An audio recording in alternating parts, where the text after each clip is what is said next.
Le plus cruel, c'est quand l'amour ne s'arrête pas, mais que l'histoire, si. Parfois, ça commence de rien. Tu vois une personne au loin, un visage parmi d'autres. Et tu ne sais pas encore que cette inconnue va devenir ton réflexe, celle que tu veux appeler en premier, celle qui connaît ta voix quand ça va et quand tu mens en disant que ça va. Petit à petit, elle prend de la place, dans tes journées, dans tes habitudes, dans tes silences. Vous vivez des moments que tu croyais ordinaires et qui deviendront plus tard les souvenirs les plus durs à revoir. Un trajet en voiture où personne ne parlait, et c'était bien. Un fou rire pour rien. Un message reçu en 2 secondes qui suffisait à te calmer.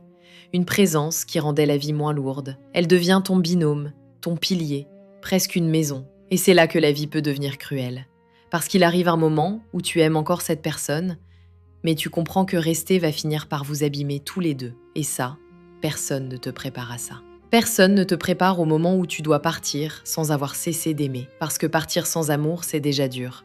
Mais partir en aimant encore, ça arrache quelque chose. Alors tu pars.